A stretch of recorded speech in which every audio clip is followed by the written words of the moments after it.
Kasus perundungan dan pelecehan dalam program pendidikan dokter spesialis belakangan tetap menjadi sorotan dan menuai polemik.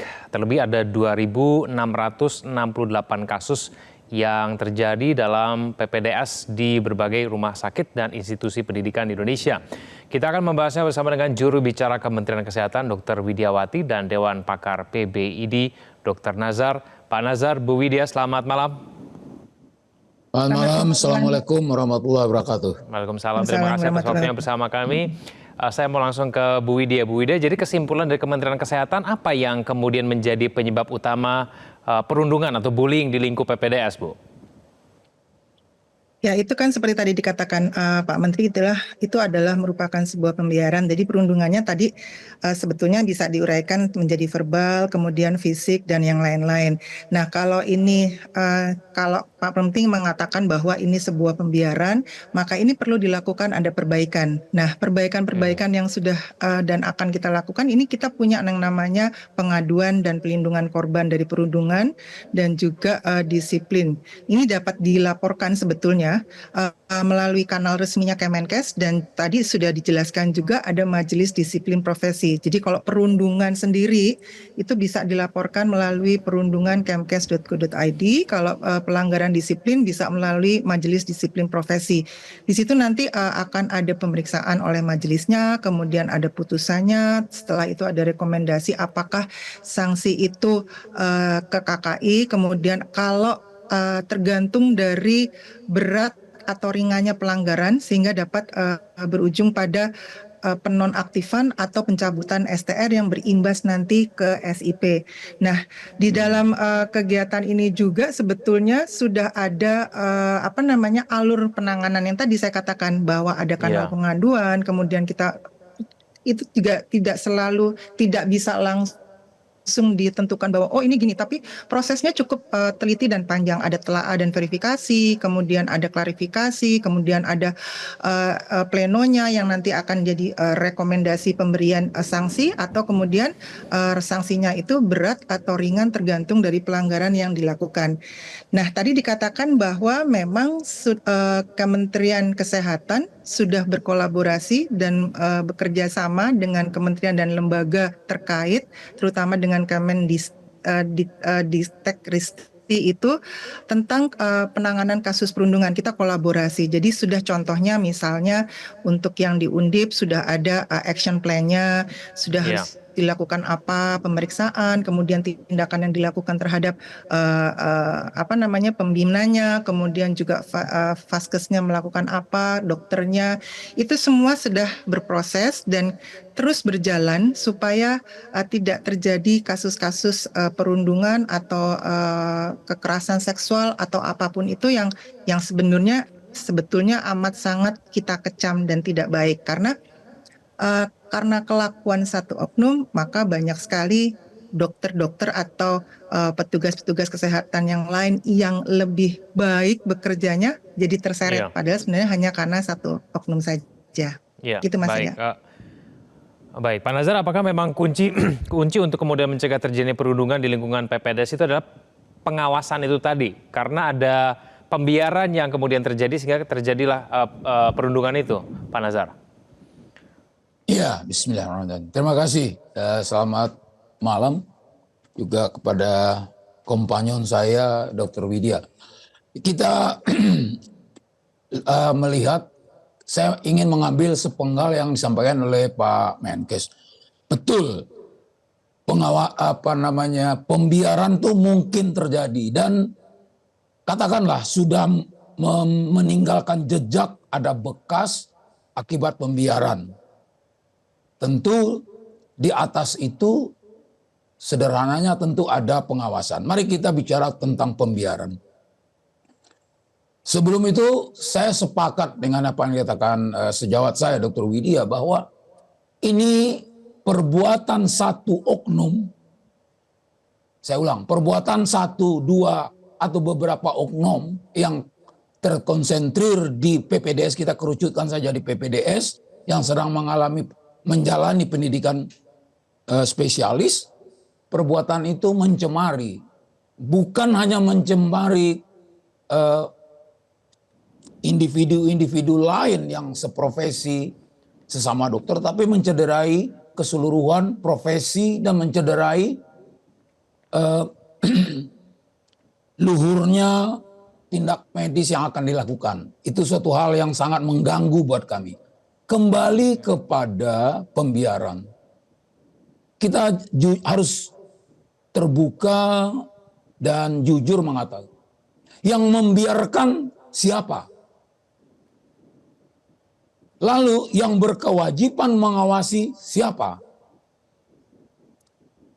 Ada adagium yang nggak bisa kita nafikan, yaitu bahwa hukum juga mengatakan demikian. Apabila ada niat, saya sedikit saja, mohon saya diberi waktu, ada niat, ada mens rea, kemudian sesuatu itu sekecil apapun, apalagi yang sifatnya besar, yang bermuara kepada tindak pidana misalnya, tentu ada 3 faktor yang menyebabkan niat itu bisa berjalan. Apalagi buat orang-orang yang terdidik dan terpelajar. Seperti sejawat-sejawat saya, adik-adik saya di PPDS, kita fokus saja dulu ke situ. Ada tempus, ada waktu, peluang waktu. Ada lokus, peluang tempat. Nah, ini penting tentang untuk pembiaran dan pengawasan. Kemudian baru ada aktus, ada perbuatan. Sekarang sudah ada perbuatan. Ini adalah bagian hilir. Jadi sekarang persoalannya bahwa demikian maraknya sedikit sesuatu terjadi pada korps dokter, terutama yang dalam hal ini sejak dari saya dari Semarang, Manado, Bandung dan sebagainya, itu memang karena selain ini adalah mereka adalah suatu unit komunitas tersendiri yang menjadi perhatian, kemudian juga akan disebabkan oleh tingginya ekspektasi masyarakat pihak ketiga yang membutuhkan pelayanan.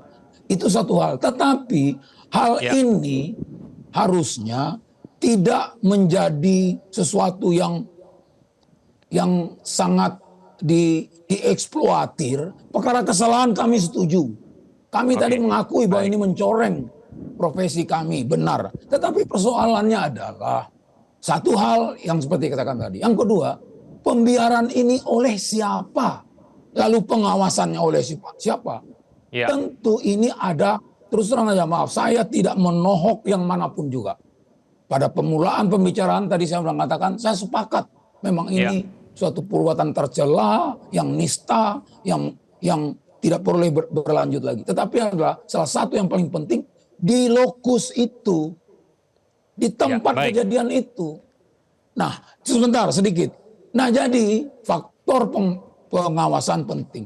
Lalu pembiaran sendiri itu kan tidak bisa semata-mata, saya ulang, dibebankan kepada tempat kejadian, kayak di rumah sakit, di Hasan Sadikin kah, di Penegoro kah, di Karyadi kah, dan seterusnya. Tetapi itu tentu juga ada beban tugas kewajiban baik secara disiplin maupun secara etika oleh organisasi. Itu kami. Jadi dalam hal ini saya sangat berharap marilah kembali kita merealisasikan atau mengembalikan fungsi-fungsi pembinaan, pengawasan dari sisi profesi. Sekarang terlihat sekali dengan sudah dilemahkannya fungsi profesi dalam pembinaan, dalam pengawasan, terjadilah pembiaran. Saya mengakui, kawan-kawan saya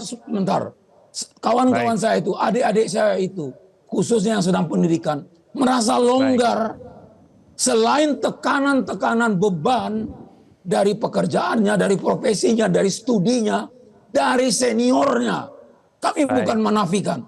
Tekanan-tekanan fisik dan mental seperti pengawasan itu dan bertambah buruk apabila ada kekurangan terjadinya pembiaran, tidak adanya pengawasan. Baik, menyambung mengenai pembiaran itu tadi dan pengawasannya harus ditingkatkan, Bu Wiwit. Kita tahu dan kemudian juga disampaikan oleh Pak Menteri bahwa ada sederet RSUP RSUD dan kemudian Fakultas Kedokteran di sejumlah universitas yang diketahui adanya perundungan tersebut. Nah, ini apa yang akan dilakukan terhadap rumah sakit dan Fakultas Kedokteran ini, Bu Wiwit, supaya kemudian pembiaran itu tidak terjadi dan pengawasan itu bisa ditingkatkan begitu? Iya, sebenarnya tadi sudah saya katakan di atas, Mas, di atas sebelumnya, bahwa kita kan tadi ada yang namanya tempat untuk mengadu, ya. Jadi memang dan itu sudah ada sebetulnya sesuai dengan surat edaran yang dikeluarkan oleh Dirjen Kesehatan Lanjutan, kalau dulu namanya Yankes pada tahun 2023. Bahkan ada tiga, jadi ada surat edaran Dirjen terkait dengan larangan perundungan terhadap peserta didik di lingkungan rumah sakit pendidikan, kemudian ada instruksi Menteri Kesehatan semuanya di tahun 2023, Mas, tentang pencegahan dan penanganan perundungan. Kemudian yang berikutnya juga ada surat edaran dari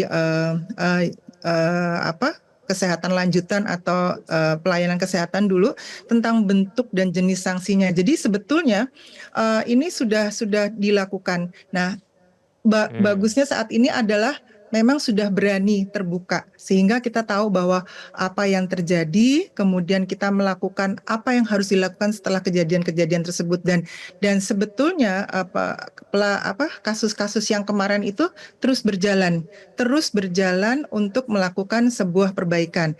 Nah, sebetulnya juga yang perlu diperhatikan dari kasus-kasus tersebut bahwa kita ini perlu berkolaborasi. Jadi untuk terus memperkuat dalam implementasi.